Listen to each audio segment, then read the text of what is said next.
চট্টগ্রাম জেলার SP officer মায়া খাতুন একটি CNG অটোরিকশায় বসে নিজের বাড়ি যাচ্ছিলেন। সিএনজি চালকের বিন্দুমাত্র ধারণা ছিল না যে তার সিএনজিতে বসা যে মহিলা তিনি কোনো সাধারণ মহিলা নন, বরং চট্টগ্রাম জেলার এসপি অফিসার। মায়া কালো রঙের একটি সাদামাটা শাড়ি পরেছিলেন এবং দেখতে তিনি একদম সাধারণ একজন নারীর মতোই লাগছিলেন। তিনি তার বড় বোনের মেয়ের বিয়েতে যোগ দিতে ছুটি নিয়ে গ্রামের বাড়ি যাচ্ছিলেন। মায়া ভেবেছিলেন যে এই বিয়েতে তিনি এসপি অফিসার হিসেবে নয়, শুধুমাত্র একজন খালা হিসাবে উপস্থিত হবেন। সিএনজি চালাতে চালাতে ড্রাইভার হঠাৎ বললেন, আপু, আপনার জন্যই আমি আজ এই রাস্তা দিয়ে যাচ্ছি, না হলে আমি এই পথ দিয়ে খুব কমই যাই। এসপি অফিসার মায়া খাতুন সিএনজিওয়ালাকে জিজ্ঞেস করলেন, কিন্তু কেন ভাইয়া, এই রাস্তায় কি সমস্যা আছে নাকি? সিএনজি ড্রাইভার দীর্ঘশ্বাস ফেলে বললেন, আপু, এই রাস্তায় কিছু পুলিশ সবসময় দাঁড়িয়ে থাকে। আমাদের এই এলাকার যে ওসি সাহেব আছেন তিনি সিএনজির বিনা কারণে চালান কাটেন আর সিএনজিওয়ালাদের কাছ থেকে কোনো দোষ ছাড়াই টাকা আদায় করেন। আর যদি ওসি সাহেবের কথা না শুনি তাহলে তিনি মানুষের সাথে মারামারি করেন। আজ জানি না আমার ভাগ্যে কি আছে, আল্লাহ করুন এই সময় যেন ওই ওসি সাহেব রাস্তায় না থাকেন, না হলে তিনি আমার কোনো দোষ না থাকলেও টাকা আদায় করবেন। এসপি মায়া মনে মনে ভাবছিলেন, সত্যিই কি এই সিএনজি চালক যা বলছেন তা সত্য? সত্যিই কি এখানকার থানার ওসি এত অন্যায় করেন? কিছু দূর এগিয়ে যাওয়ার পর তিনি দেখলেন যে রাস্তার পাশে ওসি শামসুল আলম তার সহকর্মীদের সাথে দাঁড়িয়ে আছেন এবং গাড়ি চেকিং করছেন। যেই মুহূর্তে সিএনজি তাদের সামনে পৌঁছালো, ওসি শামসুল আলম লাঠি দিয়ে ইশারা করে সিএনজি থামিয়ে দিলেন। তারপর ওসি রাগান্বিত স্বরে বললেন, ওরে পাইলট, নিচে নাম, তোর বাপের রাস্তা নাকি? এত জোরে সিএনজি চালাচ্ছিস, আইনের কোনো ভয় নেই তোর? চল এখন তাড়াতাড়ি 4000 টাকার চালান ভর। এই বলে ওসি সাহেব চালান বই বের করলেন। ড্রাইভার কামাল ভয়ে ভয়ে বললেন, স্যার, আমি তো কোনো নিয়ম ভাঙিনি, আপনি কিসের চালান কাটছেন? দয়া করে এমন করবেন না, আমার কোনো দোষ নেই, আর এখন আমার কাছে এত টাকাও নেই, আমি আপনাকে 4000 টাকা কোথা থেকে দেব? এই কথা শুনে ওসি শামসুল আরও ক্ষেপে গেলেন। তিনি উঁচু গলায় বললেন, বেশি কথা বলিস না আমার সামনে, টাকা নেই তো সিএনজি কি বিনা পয়সায় চালাস? তাড়াতাড়ি সিএনজির কাগজপত্র বের কর, দেখি এই সিএনজি চুরির তো নয়। ড্রাইভার তাড়াতাড়ি সব কাগজপত্র বের করে দেখালেন। কাগজ একদম ঠিক ছিল, সবকিছু সম্পূর্ণ ছিল।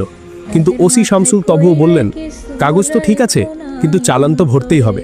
এখন 4000 না হোক 2500 দে, না হলে তোর এই সিএনজি এখনই সিজ করে দেব।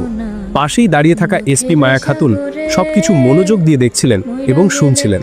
তিনি দেখলেন কিভাবে ওসি শামসুল আলম একজন গরিব এবং পরিশ্রমী সিএনজি চালককে বিনা কারণে হয়রানি করছেন এবং তার কাছ থেকে টাকা আদায়ের চেষ্টা করছেন। তার মনে রাগ আসলেও তিনি নিজেকে শান্ত রাখলেন, যাতে প্রথমে পুরো সত্যটা বুঝতে পারেন এবং তারপর সঠিক সময় ব্যবস্থা নিতে পারেন। সিএনজি চালক ভয়ে ভয়ে ওসি শামসুলকে বললেন, স্যার, এত টাকা আমি কোথা থেকে আনবো? এখন পর্যন্ত তো মাত্র 250 টাকার উপার্জন হয়েছে, আমি কিভাবে আপনাকে 2500 টাকা দেব?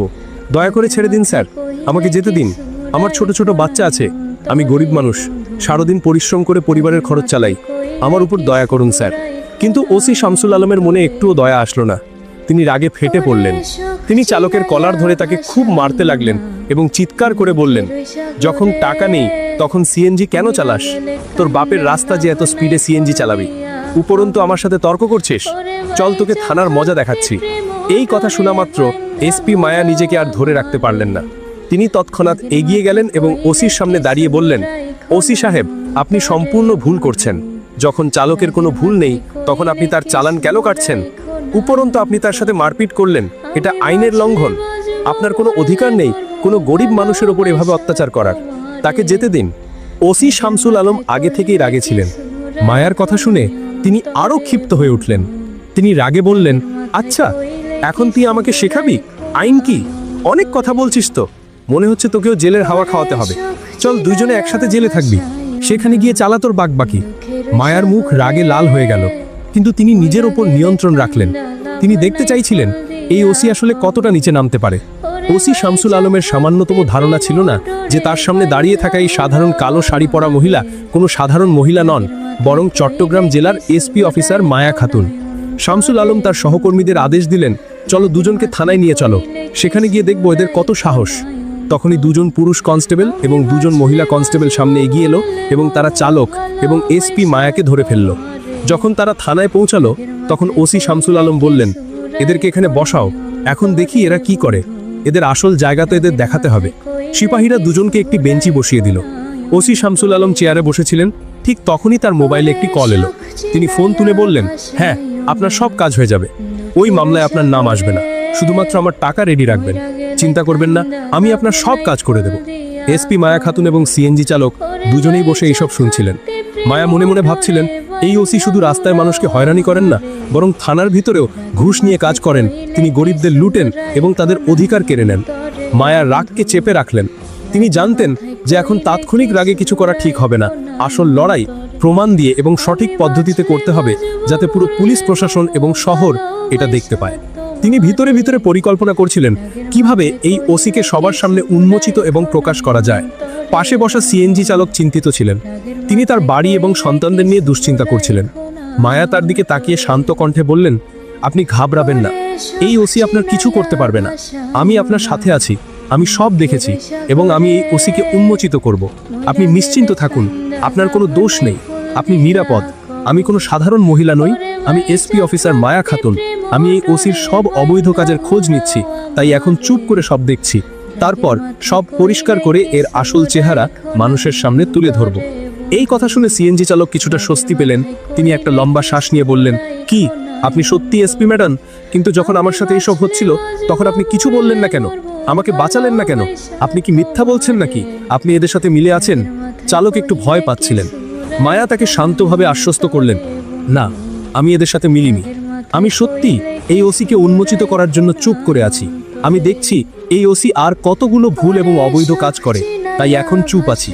না হলে চাইলে এখনই এই ওসিকে সাসপেন্ড করাতে পারি। আপনি একটু অপেক্ষা করুন, তারপর দেখুন আমি এর কি হাল করি। কিছুক্ষণ পর ওসি শামসুল আলম তার কেবিনে চলে গেলেন। তারপর তিনি একজন সিপাহীকে ডেকে বললেন, ওই সিএনজি চালককে ডেকে আনো। সিপাহী তৎক্ষণাৎ বাইরে গিয়ে চালককে বললেন, স্যার আপনাকে ভিতরে ডেকেছেন। এই কথা শুনে চালক ভয় পেয়ে গেলেন, কিন্তু মায়া তাকে সাহস দিয়ে বললেন, আপনি চিন্তা করবেন না, যা হবে আমি সব দেখব। চালক ওসির কাছে গেলেন। ওসি শামসুল চালককে দেখে হেসে বললেন, দেখ, যদি তুই তোর সিএনজি বাঁচাতে চাস তো তোকে 2500 টাকা তো দিতেই হবে, না হলে আমি তোর সিএনজি সিজ করে দেব। উপরন্তু তুই আমার শত্রুও হয়ে যাবি। পুরো এলাকায় আমার রাজত্ব চলে, আমি যা চাই তা করতে পারি। আমার সাথে পাল্লা দিস না, আমি যা বলছি তাই কর। তাড়াতাড়ি 2500 টাকার চালান ভর। চালকের হৃদয় জোরে জোরে ধরপড় করছিল। তিনি কেঁদে বললেন, স্যার এমন করবেন না, আমার অবস্থা দেখুন, এখন আমার কাছে এত টাকা নেই। আমি আপনাকে 2500 টাকা কিভাবে দেব? প্লিজ আমাকে ছেড়ে দিন। আমার বাড়িতে ছোট ছোট বাচ্চা আছে, আমি তাদের কি খাওয়াবো? ওসি রেগে বললেন, দেখ, আমি তোর কোনো কথা শুনবো না। টাকা দে, না হলে তুই শেষ হয়ে যাবি, তোর পরিবারেরও ক্ষতি হবে। এখন টাকা তো তোকে দিতেই হবে। ভয়ের কারণে চালক দ্রুত পকেট থেকে 1500 টাকা বের করে ওসিকে দিয়ে বললেন, আমার কাছে শুধু এতটুকুই আছে, প্লিজ এটা রেখে দিন এবং আমাকে যেতে দিন। ওসি টাকা নিয়ে বললেন, ঠিক আছে, যা বাইরে গিয়ে বস, আর এখন ওই মহিলাকে পাঠা যে তোর সাথে এসেছিল। সিএনজি চালক বাইরে এসে বললেন, ম্যাডাম, এখন স্যার আপনাকে ডাকছেন। মায়া বিনা দ্বিধায় উঠে ভিতরে চলে গেলেন। ওসি শামসুল আলম জিজ্ঞেস করলেন, নাম কি তোমার? মায়া আত্মবিশ্বাসী কণ্ঠে বললেন, আমার নাম দিয়ে আপনার কি হবে? আপনি নিজের কথা বলুন, আপনি কেন ডেকেছেন? ওসি অবাক হয়ে গেলেন। তার বিশ্বাস হচ্ছিল না যে একজন সাধারণ মহিলা এত সাহস এবং আত্মবিশ্বাসের সাথে তার সাথে এভাবে কথা বলছে। তিনি বললেন, দেখ, বেশি অহংকার দেখাস না, আমাদের কাছে সব অহংকারের ওষুধ আছে। এখন 2 ঘা পড়লে সব অহংকার বেরিয়ে যাবে। যদি বাড়ি যেতে চাস তো তাড়াতাড়ি 1500 টাকা বের কর, না হলে জেলের হাওয়া খেতে হবে। মায়া নির্ভয়ে উত্তর দিলেন, আমি আপনাকে 1 টাকাও দেব না, আমি কোনো ভুল করিনি। আপনি আমার কাছে কিসের টাকা চাইছেন? বিনা কারণে আপনাকে টাকা দেওয়ার মানে কি? আপনি আইন মানছেন নাকি নিজেই আইন ভাঙছেন? আপনি যে ইউনিফর্ম পরেছেন এর মানে কি? শুধু গরিবদের ভয় দেখানো, তাদের কাছ থেকে টাকা আদায় করা, এটাই কি আপনার দায়িত্ব? এই কথা শুনে ওসি শামসুল আলম ফেটে পড়লেন। তিনি রেগে সিপাহীকে ডেকে চিৎকার করে বললেন, এখন এই মহিলাকে জেলেবন্দি করো। সিপাহী আদেশ মেনে এসপি ম্যাডামকে লকআপে ঢুকিয়ে দিল। কারো ধারণা ছিল না যে আজ যা ঘটছে তার ফলাফল কতটা গুরুতর হতে চলেছে। মায়া কিছু না বলে শান্ত দাঁড়িয়ে রইলেন। তার চোখে রাগ নয়, বরং দৃঢ় সংকল্প ঝলমল করছিল।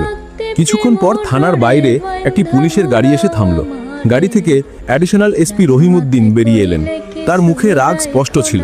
তিনি সোজা থানার ভিতরে ঢুকে একজন সিপাহীকে বললেন, শুনেছি এখানে কোনো মহিলাকে লকআপে বন্দি করা হয়েছে। সিপাহী একটু থমকে বলল, হ্যাঁ স্যার, কিন্তু কি হয়েছে? ঠিক তখনই ভিতর থেকে ওসি শামসুল আলম বেরিয়ে এসে বললেন, কে রে, কি ব্যাপার? রহিমউদ্দিন তাকে দেখে বললেন, শুনেছি তুমি কোনো মহিলাকে লকআপে ঢুকিয়েছো, আমি তাকে দেখতে চাই। শামসুল আলম বললেন, হ্যাঁ ঢুকিয়েছি, চলুন দেখাচ্ছি।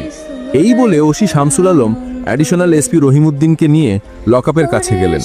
তার সামান্যতম ধারণা ছিল না যে এখন যা হতে